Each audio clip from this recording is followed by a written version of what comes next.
go. Alright, looks like we're getting decent enough.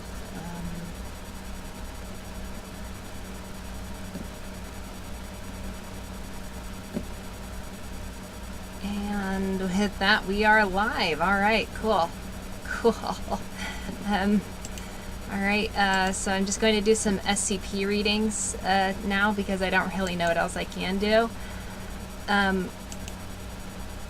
just going to probably just go over a few of them. I'm mostly just doing voice practice right now because I don't want to overdo it on anything. So let's see here. Maybe something. Oh, there's something interesting. SCP-055. Alright. Item number. SCP-055. Object class. Keter. Special containment procedures. Object is kept within a 5 by 5 by 2.5 meter square room constructed of cement, 50 centimeter thickness, with a Faraday cage surrounding the cement walls. Access is via heavy containment door measuring 2 by 2.5 meters constructed on bearings to ensure door closes and locks automatically unless held open deliberately. Security guards are not to be posted outside SCP-055's room. It is further advised that all personnel maintaining or studying other SCP objects in the vicinity try to maintain a distance of at least 50 meters from the geometric center of the room, as long as it is reasonably practical. Description: SCP-055 is a self-keeping secret, or anti-meme. Information about SCP-055's physical appearance, as well as its nature, behavior, and origins, is self-classifying. To clarify, how Site-19 originally acquired SCP-055 is unknown. When SCP-055 was obtained and by whom is unknown. SCP-055's physical appearance is unknown. It is not indescribable or invisible. Individuals are perfectly capable of entering SCP-055's container and observing it, taking mental or written notes, making sketches, taking photographs, or even making audio-video recordings. An extensive log of such operations is on file. However, information about SCP-055's physical appearance leaks out of a human mind soon after an observation. Individuals tasked with describing SCP-055 afterwards find their minds wandering and lose interest in the task.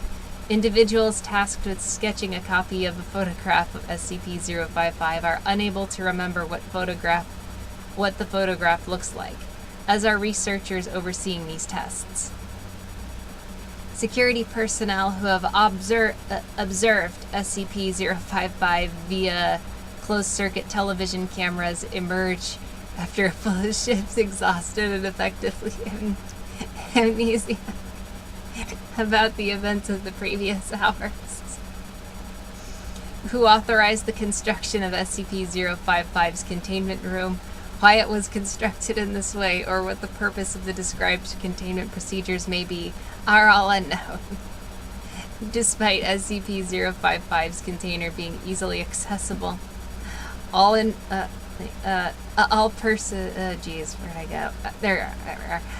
personnel at Site-19 can claim no knowledge of SCP-055's existence when challenged. All of these facts are periodically rediscovered, usually by chance. Okay, are these streams still going okay? Oh, dang it.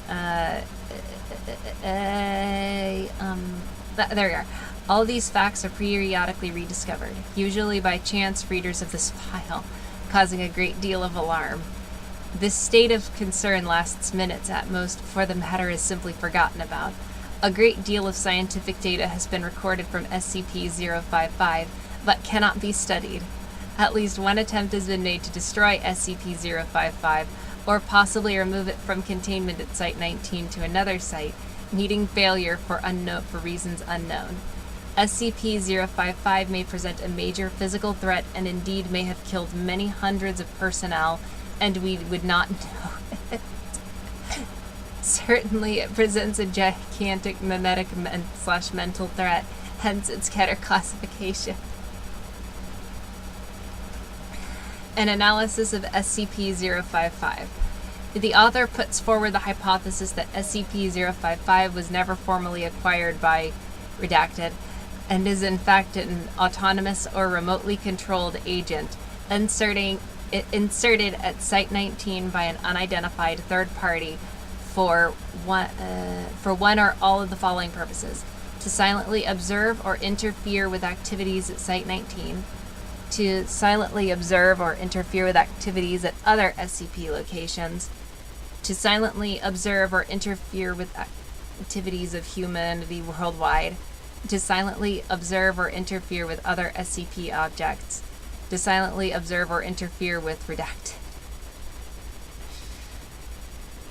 No action to counter any of these potential threats is suggested or indeed theoretically possible. Addendum A. Hey, if this thing really is an anti-meme, why doesn't the fact that it's an anti-meme get wiped? We must be wrong about that somehow. Wait a minute, what if we were to keep notes about what it isn't?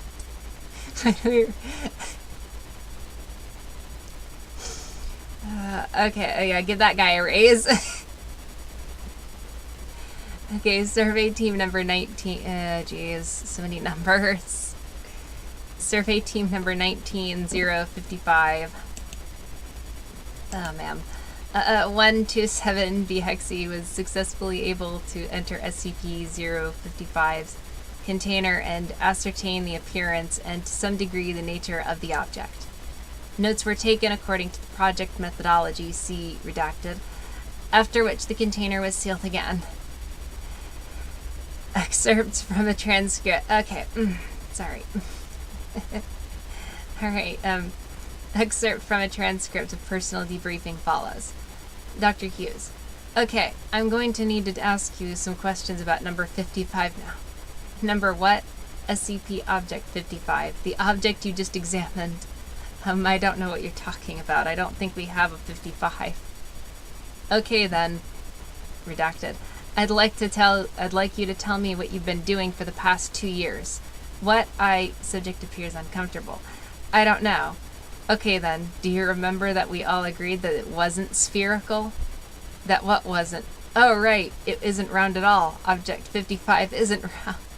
So you remember it now. Well, no, I mean, I don't know what it is, but I know there is one. It's something you can't remember, and it's not a sphere. Wait a minute, what's not a sphere? Object 55. Object what? Doc, do you remember agreeing that something wasn't shaped like a sphere? Alright. Oh man, this is a freaking riot. It appears to be possible to remember that SCP-055 is not negations of fact, and it appears to be it appears to be possible to remember what SCP-055 is not, and to repeatedly deduce its existence from these memories. Personnel involved in survey number 19-055-127-BXE report moderate levels of disorientation and psychological trauma associated with cycles of repeated memory and forgetfulness of SCP-055. However, no long-term behavioral or health problems were observed, and psych assessments of survey personnel show consistent reports of this distress fading over time. Recommendations: it may be worthwhile to post at least one staff member capable of remembering the existence of SCP-055 to each critical site.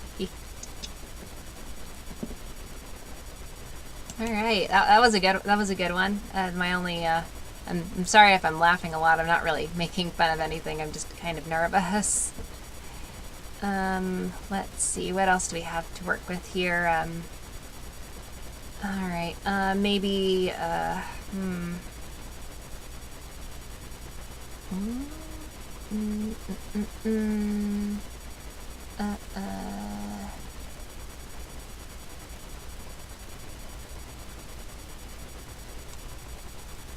let's see, maybe,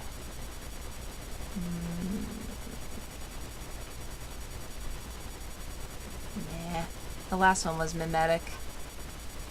Ooh, there it is. SCP-173. I was wondering where that one was. SCP-173.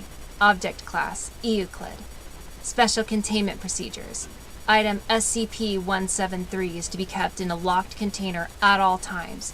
When personnel must enter SCP-173's container, no fewer than 3 may enter at any time, and the door is to be relocked behind them. At all times, 2 personnel must maintain direct eye contact with SCP-173 until all personnel have been vacated and relocked the container. Description. Moved to Site-19, 1993. Origin is as of yet unknown. It is constructed from concrete and rebar with traces of Krylon-based spray paint. SCP-173 is animate and extremely hostile. The object cannot move while within a direct line of sight. Line of sight must not be broken at any time with SCP-173. Personnel assigned to enter the container are instructed to alert one another before blinking. Object is reported to attack by snapping the neck at the base of the skull or by strangulation. In the event of an attack, personnel are to observe Class 4 hazardous object containment procedures. Alright, we are still alive, I think. I'd like to think, anyways. Alright. Wait. Okay. Description. Okay, there we are. Personnel report sounds of scraping stone originating from within the container when no one is present inside. This is considered normal, and any change in this behavior should be reported to the acting HMCL supervisor on duty. The reddish-brown substance on the floor is a combination of feces and blood. Origin of these materials is unknown. The enclosure must be cleaned on a bi-weekly basis. The images used in okay, let's ignore that. Is that it? Oh, well. I mean, I had to go over SCP-173. It's a classic. Let's see here.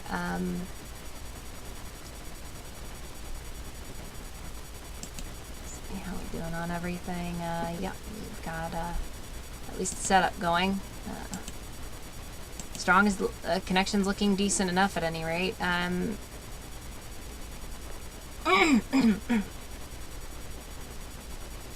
Alright, and we'll move on to that. Let's see here, maybe.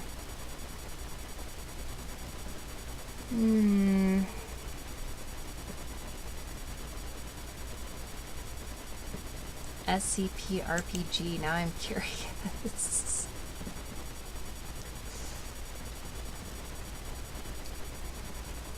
Oh, well, this is a really short one. Oh, jeez. Oh, okay. This is interesting. Alright.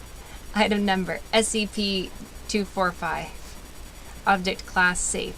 Copies of SCP-245-1 are to be contained in an aircraft computers. These computers are to be located in Floor 10, Section C of Site 88. Individual iterations of SCP-245-1 are to be monitored and completed on a regular basis to ensure continued containment.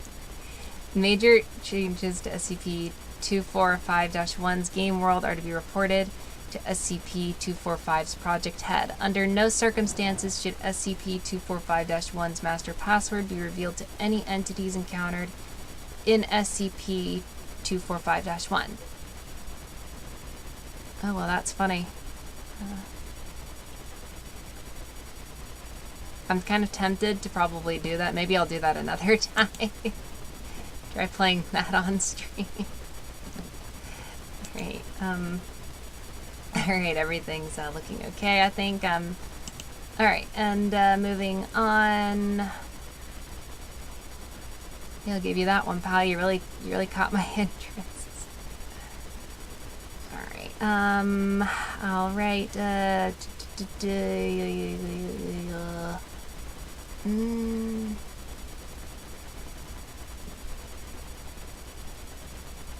maybe,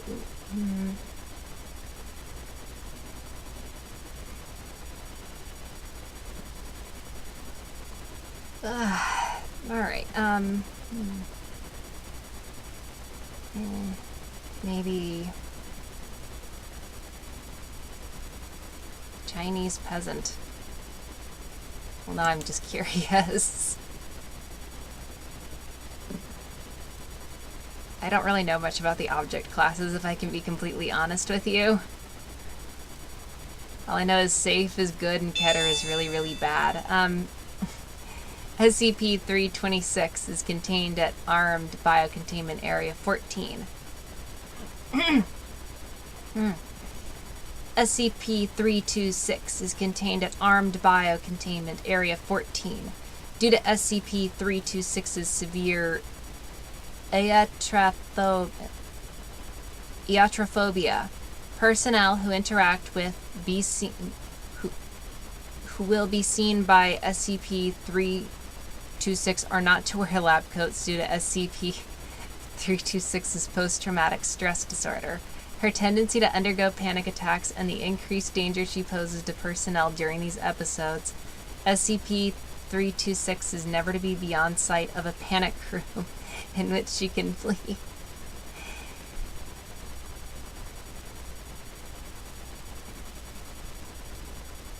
The path between SCP-326 and the closest panic room is to remain unobstructed. Tranquilizers are to be added to SCP-326's food on a daily basis to mediate her stress in the event that SCP-326 needs to be transported off-site. She is to be...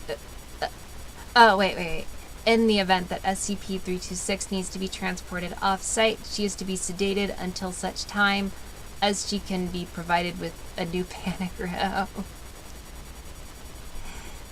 SCP-326 is deaf, and communications via written Chinese translators are to be available at all times.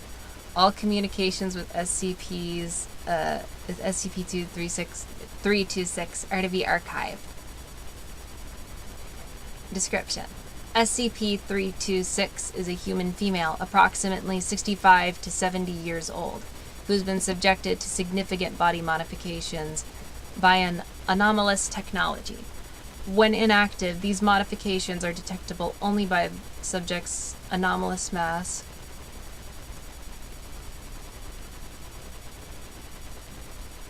Despite a physique which would indicate a mass of at most 45 kilograms. Oh, jeez. Well, that's something. And by the presence of significant keloid scarring along her arms, legs, hand, feet, and spinal columns. When subject becomes agitated, the scars rupture lengthwise, and the components of a structure emerge. This structure resembles an exoskeleton made from human bone, and bestows upon SCP-326 enhanced strength and speed. The degree to which her speed and strength are enhanced is unknown, and she is reluctant to participate in quantitative testing. However, she has demonstrated the ability to, when in panic, to throw up to 100 kilogram security guards over distances greater than 4 meters, and to travel over 20 meters in her panic room in 2.8 seconds. To her panic room, sorry. Due to logistical difficulties with sampling, not only is the exoskeleton extremely durable, its accessibility is limited to those times when SCP-326 is panic-stricken. The physical composition of the exoskeleton is as yet unknown, and its connectivity to SCP-326's musculature and nervous system. Ugh. Oh, jeez. I'm losing it. Radiographic imaging has been hindered by the subject's phobic reaction to X-ray machines. SCP-326 is deaf. As a result, having deliberately ruptured both of her own eardrums at some time prior to entering into Foundation custody, her stated goal is doing this was to avoid hearing back. Alright, Further questioning on this topic resulted SCP-326 becoming agitated and distressed. History. SCP-326 claims to have been an agricultural worker from the rural village of Redacted, in Redacted Province, People's Republic of China. At the time of Mao Zedong's Great Leap Forward campaign, she describes having been approached by some young men from Redacted who introduced her to participate in a procedure for the revolution. The procedure was very secret and involved bad doctors, bad magic, and much death. Eventually, however, the young men stopped coming, and SCP-326 was left in the room of ice.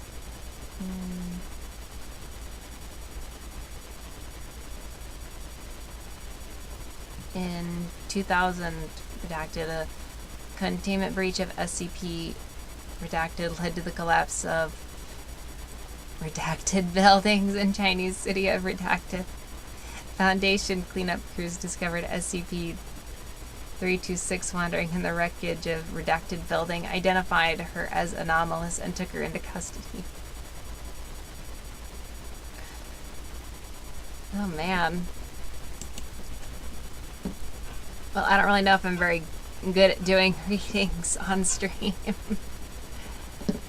Let's see here. That is not a good sign.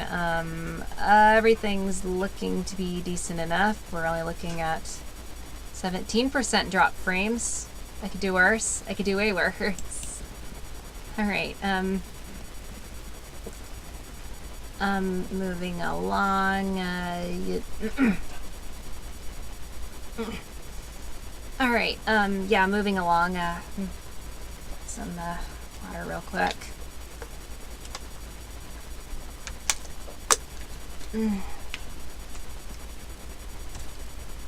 Alright, yeah, that's helped. That's helped a lot, actually. Alright. Let's see here.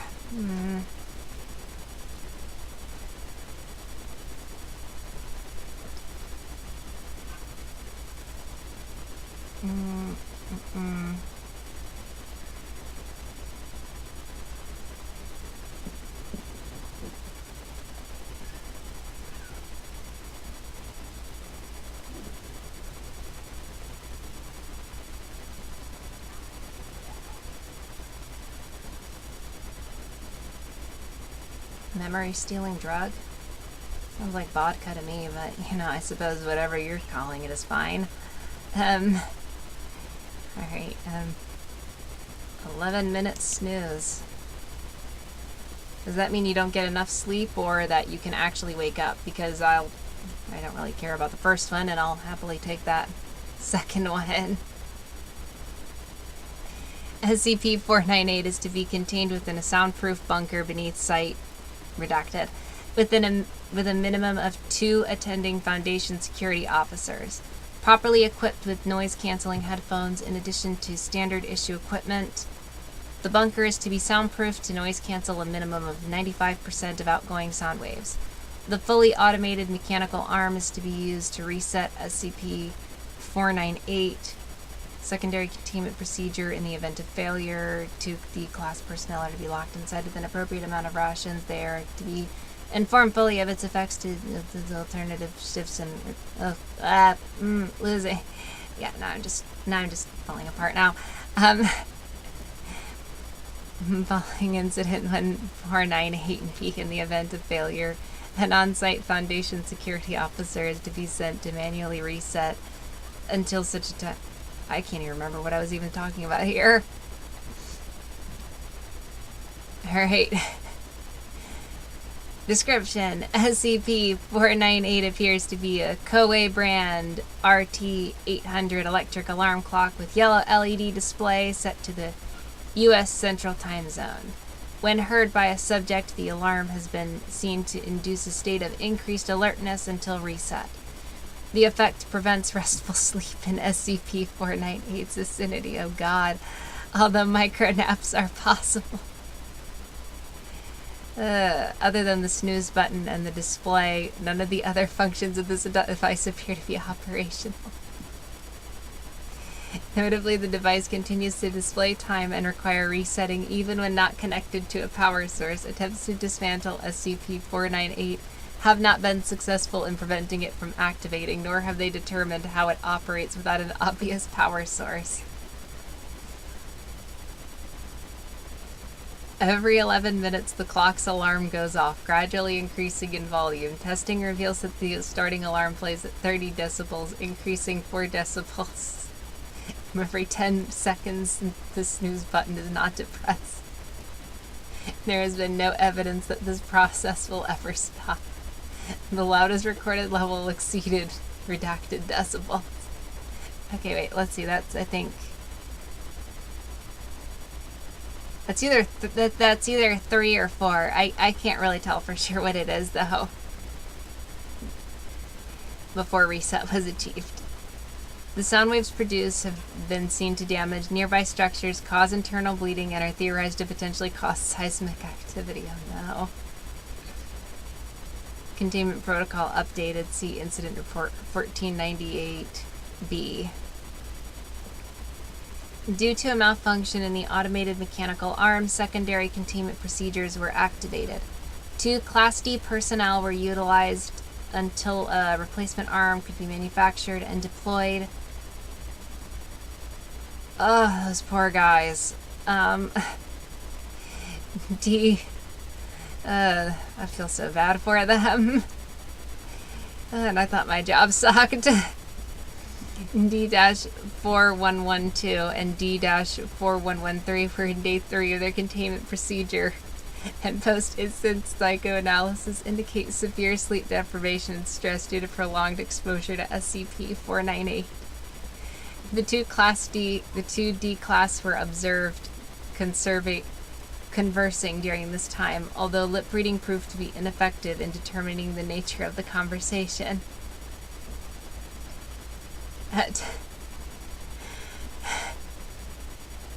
Alright. At 10:45:06 p.m., D-4113 was observed depressing the snooze button on the device.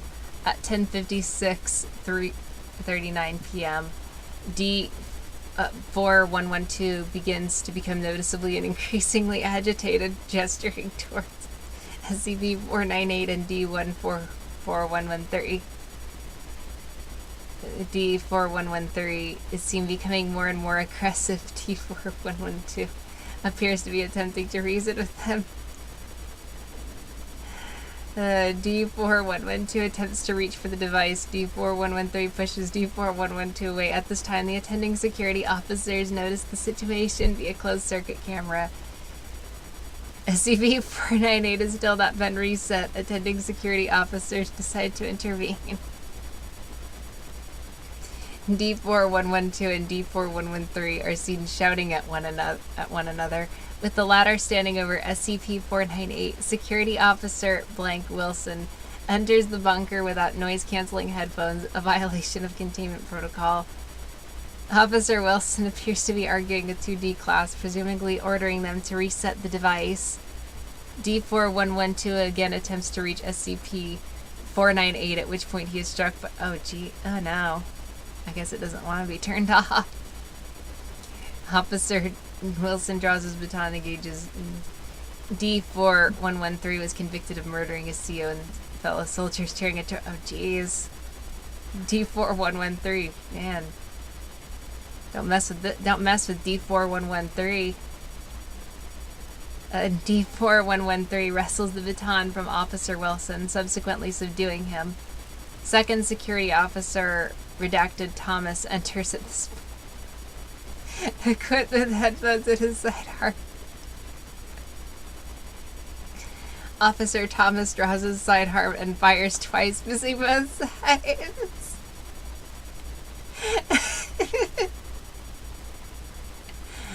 Alright, wait, okay, and D, okay, D, okay,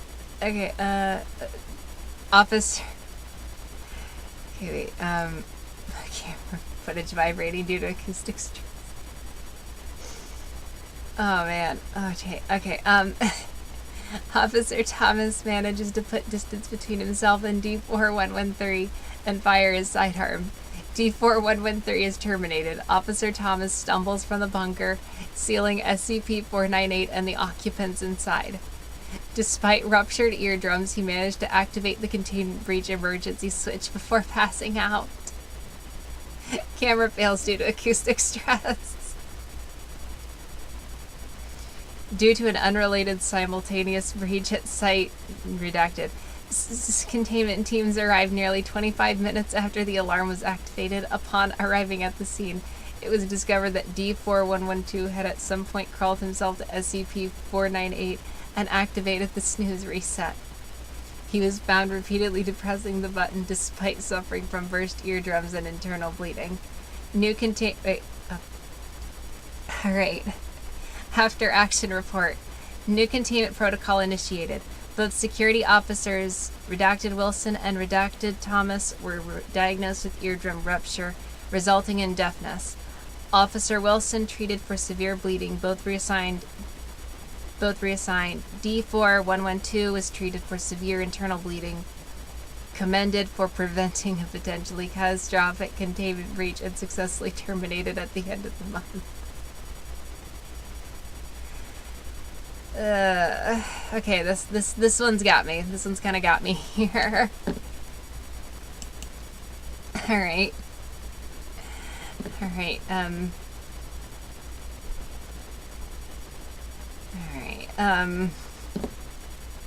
are we doing on everything? I think our dropped frames actually went up a little, or it went down a little bit. At least able to get some consistency on everything. All right.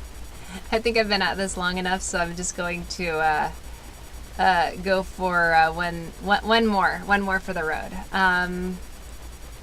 See here. Do we have any other really popular ones to go after? Maybe.